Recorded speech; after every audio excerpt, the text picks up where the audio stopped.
Jumpa sahabat SB, bagaimana kabar Anda? Ada satu pertanyaan yang menarik disampaikan oleh di Quora gitu ya. Gini, kalau memberi beasiswa gitu ya, memberi beasiswa itu menerima pelamar beasiswa itu ratusan gitu ya. Bagaimana mereka memilih penerimanya? Nah ya, jadi dokumennya, terima dokumen cukup banyak gitu ya, dan juga cukup banyak gitu ya. Terus bagaimana mereka bisa menyeleksi dengan baik sehingga menemukan oh ini loh orang yang tepat, ini nggak perlu. Karena jumlah beasiswanya mungkin hanya berapa? 10 atau 20. Itu yang jadi pertanyaan. Dan saya perlu mengucapkan terima kasih buat Quorawati yang bernama Radita Lim yang menolong saya juga melengkapi jawaban ini gitu ya. Karena dari pengalaman dia juga. Jadi kami saling melengkapi kira-kira begitu. Dan saya akan jelas setelah satu ini ya.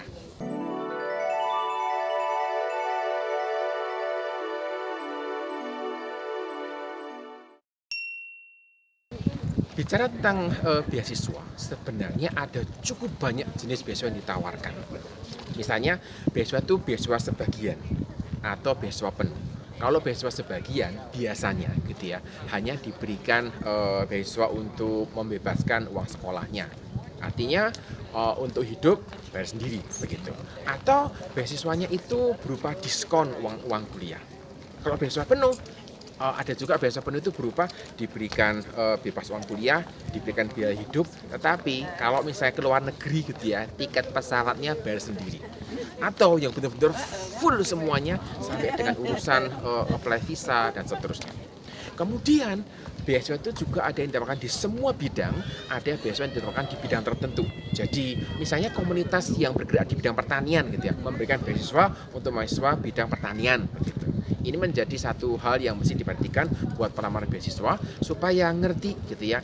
Kalau dibuka untuk jurusan astronomi maksud saya, ya kalau Anda jurusannya misalnya informatika gitu ya dan tidak berhubungan dengan ilmu astronomi sama sekali, ya Anda usah lamar gitu. Percuma. Kalau dibuka untuk misalnya pengembangan ilmu akuntansi gitu ya, Anda dari teknik sipil, ya jangan ngelamar juga gitu. Karena apa? Karena spesifik pada bidang yang tertentu tadi.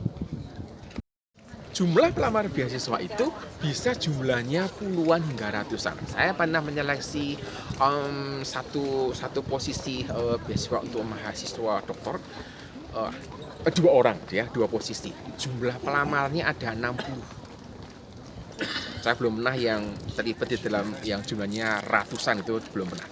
Dan dokumen umum yang digunakan adalah resume, curriculum vitae, dan motivation statement. Jadi secara umum pemberi dana beasiswa itu minta curriculum vitae dan motivation statement. Panitia itu menerima dokumen dalam jumlah yang sangat besar gitu ya. Dan setidaknya dua tadi pasti ada. Kemudian pertanyaannya begini, apakah semua dokumen ini dibaca satu persatu? Itu pertanyaan paling penting yang disampaikan di Quora.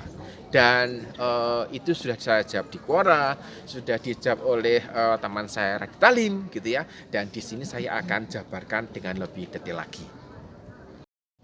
Saat ini pemberi dana beasiswa biasanya sudah memberikan formulir dalam bentuk online. Jadi diisi di web gitu ya. Kemudian nanti ada yang minta setelah diklik tombolnya dikirimkan gitu ya, minta untuk dicetak dan dikirimkan dalam bentuk cetak. Ada yang demikian. Ini mempercepat proses administrasi secara sistem di pemberi beasiswa sehingga cepat ya nanti untuk desk evaluation-nya. Kemudian biasanya dengan model form isiannya online itu, maka pelamar yang tidak cocok dengan kriteria bisa langsung ditolak. Misalnya gini, minta punya pengalaman kerja 2 tahun misalnya. Nah, ketika ternyata tidak punya pengalaman kerja 2 tahun gitu ya, itu bisa lewat gitu. Atau minta IPK-nya minimal 3 gitu. Jadi begitu IP dimasukkan itu kurang dari 3, lewat kira-kira begitu. Dan ini juga nanti berhubungan dengan proses pemeriksaan kelengkapan dokumen. Oleh karena pelamarnya banyak, Oleh karena jumlah dokumen juga banyak, maka yang terjadi adalah eh, ada jumlah halaman yang ditentukan. Misalnya, kurikulum vitae maksimal 2 halaman, motivasi statement maksimal 1 halaman. Supaya apa? Kalau kurikulum vitae-nya itu 10 halaman, siapa yang mau baca? Begitu. Lalu untuk mempermudah juga prosesnya, ketika dokumen ini dikirimkan lewat pos, maka ada urutan dokumen yang harus diikuti untuk mempercepat prosesnya. Dan hati-hati, beberapa pemberi beasiswa kalau melihat bahwa misalnya jumlah halaman tidak cocok, langsung dibuang aplikasi Anda. Urutannya tidak cocok, dibuang aplikasi Anda. Kenapa? Karena cukup merepotkan. Biasanya dokumen ini dibaca dan diperiksa 2-3 orang per dokumen. Jadi kalau peserta beasiswanya jumlahnya ratusan, yang Indonesia juga masih banyak. Kemudian supaya menyamakan gitu ya, yang baca berapa? 5 orang gitu. Supaya menyamakan proses seleksinya, maka ada juga rubrik penilaian yang digunakan. Jadi modelnya seperti yang ada di sekolah. Jadi ada rubrik yang dituangkan gitu ya, dari kriteria-kriteria apa yang mau dipakai. Nanti ada skornya, dihitung poin dan seterusnya. Kemudian setelah dimasukkan di dalam form-formnya itu, nanti skor total itu dikeluarkan dan diurutkan. Biasanya setelah diurutkan gitu ya, nanti dihitung dananya bagaimana. Kalau dananya itu cukup, misalnya yang lolos itu ada 100 orang gitu ya, 100 orang misalnya 20 orang lolos gitu ya, kemudian dihitung dananya. Hitung dananya ternyata hanya sampai di 15 gitu ya, kemudian habis dananya. Kenapa? Karena sekolahnya kan tidak sama, beda uang sekolahnya, beda negaranya mungkin, beda biaya hidupnya, sehingga yang sekiranya 20 orang ternyata hanya bisa 15 orang, seperti itu.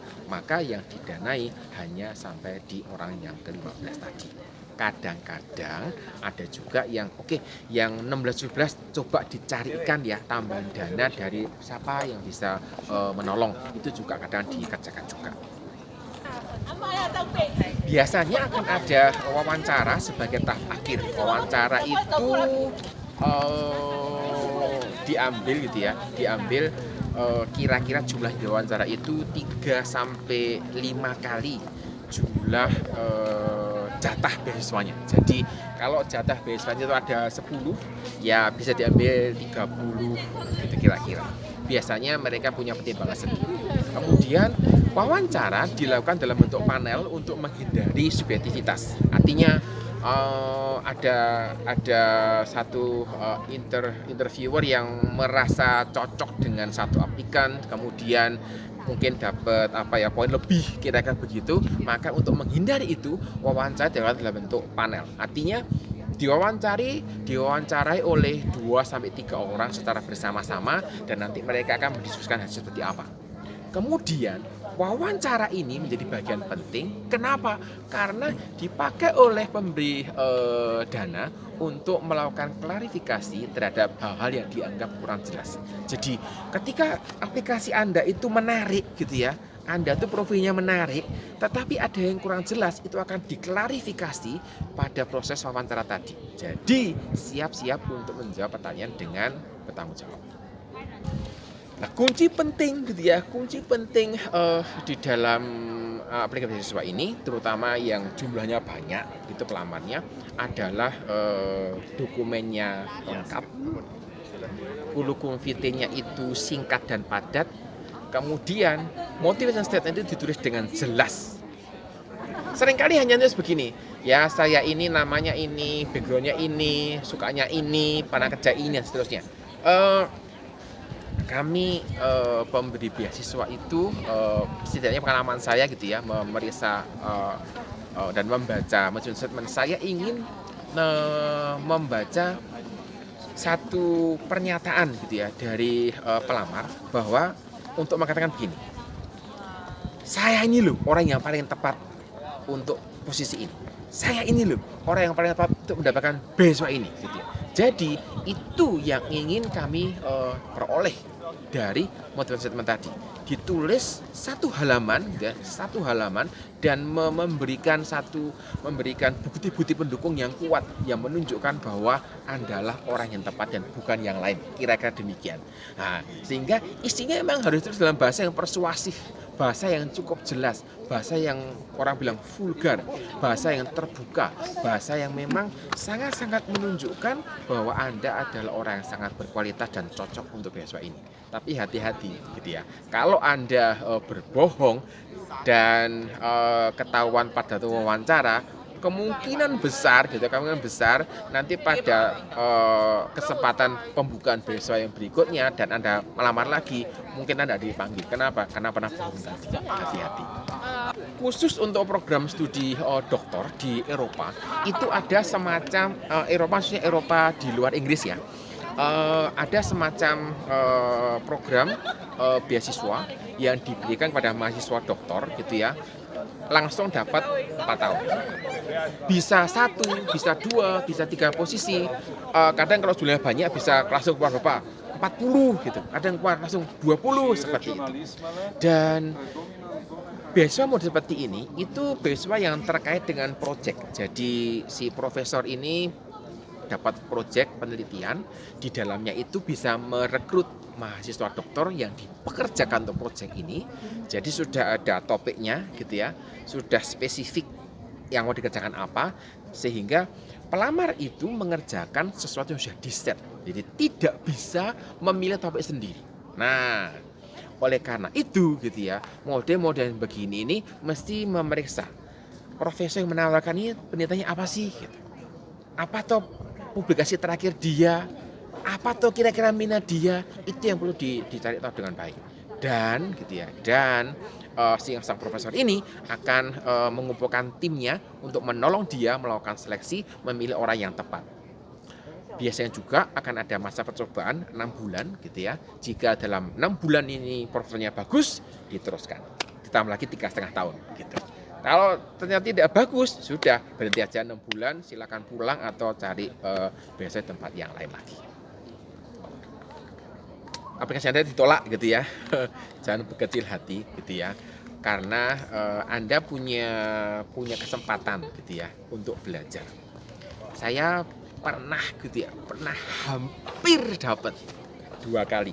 Yang pertama pada waktu saya memasukkan aplikasi sebuah proyek di Norwegia, dari sekian puluh aplikan pelamar diambil 5. Dari 5 ini diwawancara gitu ya, dan diambil 1. Saya tidak dapat.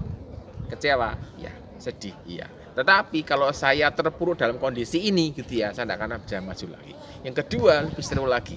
Ada proyek di Belanda, saya apply juga gitu ya. Diseleksi tinggal 2. Tinggal 2 ini kami diwawancara juga. Saya yakin. Saya diwawancara, yang juga diwawancara. Dan apa yang terjadi? Anda sudah tahu bahwa dari 2 ini saya tidak terpilih. Hampir loh ya. 50% kemungkinannya, lebih tinggi dari tadi 20%. Apakah saya kecewa? Saya katakan, ya saya kecewa. Tetapi kalau saya terus memendam kekecewaan saya tidak pernah bisa maju lagi. Jadi itulah saya belajar, mengembangkan diri, belajar ini, belajar itu, dan itu sangat menarik pengalaman ini. Saya harap informasi menolong bahasa PDSP yang mencari beasiswa, dan semoga sukses menemukan beasiswa yang tepat. Tetap belajar, tetap semangat. Sampai jumpa.